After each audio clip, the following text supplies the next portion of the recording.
Headline sponsored by Abhilashi Group of Institution.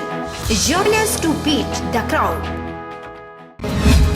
मुख्यमंत्री ने video conferencing के जरिए उपायुक्तों, पुलिस अधीक्षकों और राज्य के मुख्य चिकित्सा अधिकारियों से की बातचीत। कोविड-19 रोगियों का समय पर उचित उपचार सुनिश्चित करने के दिए निर्देश। उरला के घरेड़ मोड़ के पास 200 मीटर गहरी ढांक में जा गिरी सेना की गाड़ी। 3 सैनिकों को आई चोटें। कार को पास देती बार सड़क धंस जाने से सेना की गाड़ी लुढ़की सड़क से नीचे। मंडी जिला में मानसून ने पकड़ा जोर। जिला में 32 ग्रामीण सड़कें अवरुद्ध। जोरदार बारिश से नदी नाले उफान पर। भूस्खलन का क्रम भी जारी। पानी की 50 स्कीमों को पहुंचा नुकसान। और नालागढ़ और दून में पिछले कुछ दिनों से हो रही भारी बारिश ने मचाई तबाही। बीबीएन में कई सड़कें हुई प्रभावित। गांव का शहरों से टूटा संपर्क। बारिश के कारण पीडब्ल्यूडी विभाग को 4.5 करोड़ का नुकसान। नमस्कार, आप देख रहे हैं HP 24x7। मैं हूं जनेशा। डॉक्टरों को कोविड-19 रोगियों का समय पर और उचित उपचार सुनिश्चित करना चाहिए और इस संबंध में आकस्मिक दृष्टिकोण को गंभीरता से देखना होगा। यह बात मुख्यमंत्री जयराम ठाकुर ने वीडियो कॉन्फ्रेंसिंग के जरिए उपायुक्तों, पुलिस अधीक्षकों और राज्य के मुख्य चिकित्सा अधिकारियों को संबोधित करते हुए कही। मुख्यमंत्री ने कहा कि डॉक्टरों और पैरामेडिकल कर्मचारियों को कोविड-19 रोगियों का इलाज करते समय मानवीय दृष्टिकोण अपनाना चाहिए। राज्य में कोविड-19 के कारण होने वाली मौतों की संख्या में वृद्धि पर चिंता व्यक्त करते हुए मुख्यमंत्री ने कहा कि वरिष्ठ डॉक्टरों और विशेषज्ञों को ऐसे रोगियों के इलाज में विशेष रुचि लेनी चाहिए और रोगियों को सर्वोत्तम संभव उपचार प्रदान करना चाहिए। जहाँ तक मामलों के बढ़ने की बात है, संक्रमण पूरे देश भर में बढ़ा है पिछले दिनों में और सभी प्रदेशों में बढ़ा और स्वाभाविक रूप से हिमाचल प्रदेश में भी नंबर में बहुत तेज दोहराई। ऐसी परिस्थिति में जहाँ सरकार की ओर से और भी चीज़ें जो करने की ज़रूरत है, बरसात के कारण और भी संक्रमण और भी चीज़ें जो है आम जनजीवन को परेशानी में डालती हैं, सड़कें टूटती हैं, रास्ते अवरुद्ध होते हैं, उस कारण से भी और उसके साथ साथ में बीमारियों के भी बहुत सारे कारण इन बरसात के मौसम में होते हैं। ऐसी परिस्थिति में जो सावधानियाँ बरतने की ज़रूरत है उस दृष्टि से बात की है। दूसरे पर्टिकुलरली आज जो हमने ज़्यादा फोकस किया कि नंबर बढ़ता जा रहा है, दूसरे सभी प्रदेशों में एक काम जो शुरू किया है उसमें प्रमुख रूप से जितने भी अब एसिम्प्टोमेटिक जिनको सिम्टम नहीं है ऐसे पेशेंट हैं कोविड टेस्ट में पॉजिटिव पाए गए हैं, उनको होम आइसोलेशन की जहां व्यवस्था की जा सकती है, जो घर रहना चाहता है तो उनको घर रहने दिया जाए, उनको फोर्स ना किया जाए। घुमारवीं अस्पताल में रेडियोलॉजिस्ट के आदेश होने के बाद भी ज्वाइनिंग नहीं हुई है। सरकार के आदेश 25 जुलाई को जारी किए गए थे, पर लगभग 1 महीना हो जाने के बाद भी ज्वाइनिंग नहीं हुई है, जिससे अब लगता है कि फिर से लोगों को मिलने वाली सुविधाओं के लिए और इंतजार करना पड़ सकता है। पिछले लगभग 21 सालों से घुमारवीं शहर और अस्पताल के क्षेत्रों के लोगों को अल्ट्रासाउंड से महरूम होना पड़ा था, क्योंकि अस्पताल में रेडियोलॉजिस्ट का पद स्वीकृत होने के बाद डॉक्टर की तैनाती नहीं होती थी। इस बार स्थानीय विधायक ने लोगों की मांग को ध्यान में रखते हुए डॉक्टर के आदेश तो जारी हुए, पर वह ज्वाइनिंग नहीं दे रहे हैं, जिससे लगता है कि घुमारवीं आने के लिए तैयार नहीं है।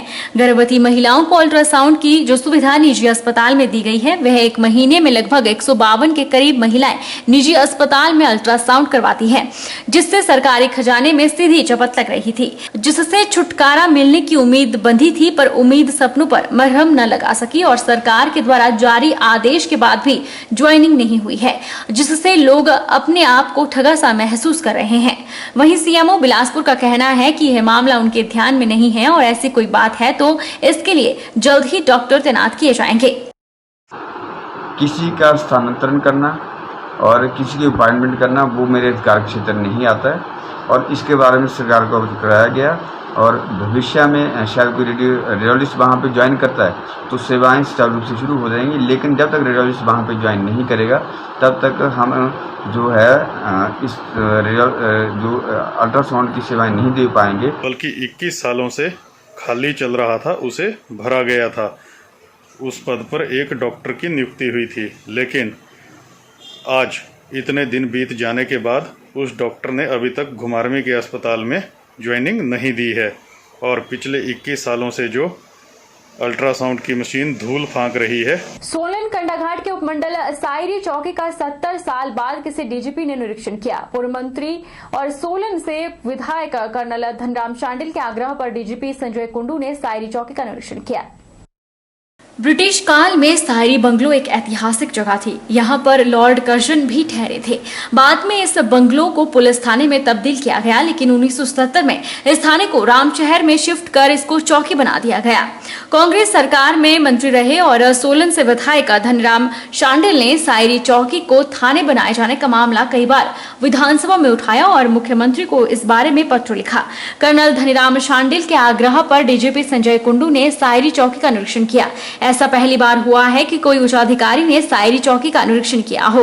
वहीं सोलन विधायक कर्नल धनराम शांडिल ने कहा कि सायरी बंगलो ब्रिटिश काल से थाना हुआ करता था, जिसे बाद में चौकी बना दिया गया।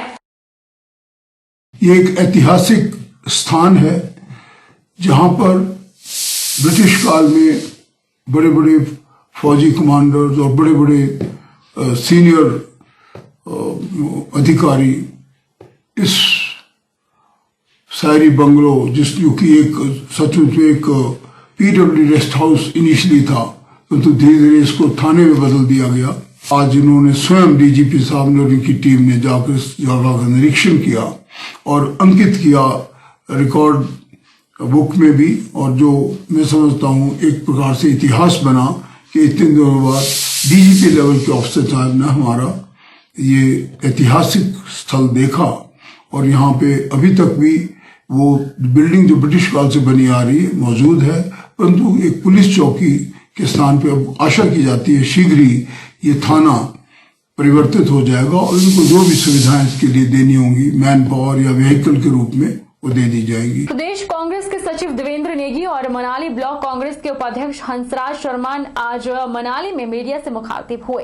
इस दौरान उन्होंने कहा कि क्षेत्र के बागबानों को डोलू नाला टोल प्लाजा में पैसे देकर भी घंटों इंतजार करना पड़ रहा है। उन्होंने कहा कि बहुत से बागबान अभी तक ऑनलाइन सुविधा से नहीं जुड़े हैं। वर्तमान में सेब सीजन जोरों में शुरू होने जा रहा है। डोलूनाल टोल बैरियर पर मात्र आम गाड़ियों के लिए एक कैश काउंटर की सुविधा NHAI द्वारा दी जा रही है, जबकि 3 लाइन यहां पर फास्ट टैग में सुविधा के लिए चलाई जा रही है। बागवान अपने सेब बंदरोल, भूंतर, पतली कुल और आलू ग्राउंड सब्जी मंडी में प्रतिदिन 4-5 चक्कर लगाते हैं। टोल प्लाजा में बागवानों को पेमेंट देकर भी लंबे समय तक लाइन में इंतजार करना पड़ रहा है, जिससे बागवानों में भारी रोष है। हालांकि होना तो ये चाहिए था कि क्षेत्र की पंचायतें और साथ लगती पंचायतों को टोल बैरियर में छूट मिलनी चाहिए थी। ये छूट देने की तो बात कहां, जितना कुछ आज तक स्ट्रगल किया कांग्रेस पार्टी ने इस मामले को उठाया, उसके बाद जो है और भी बहुत से लोग इस मामले को उठा रहे हैं। हम सभी का स्वागत करते हैं, लेकिन आज जब पैसा देकर बागबानों को आधा घंटा पौना घंटा कभी रुकना पड़े और वही बागबान एक दिन में अपने सेबों को, जो उनकी गाड़ियां हैं उनको लेकर 2 से 3, 3 से 4, कभी 4 से 5 बार में उनको जाना पड़ता है। अगर 3, 4, 5 बार अगर उनको जाना पड़ेगा तो आप अंदाजा लगाइए उनका 2-3 घंटे का टाइम जो है टोल बैरियर पर जो है खराब हो रहा है। रुकेंगे एक छोटे से ब्रेक के लिए। ब्रेक इस पार फॉर लौटेंगे।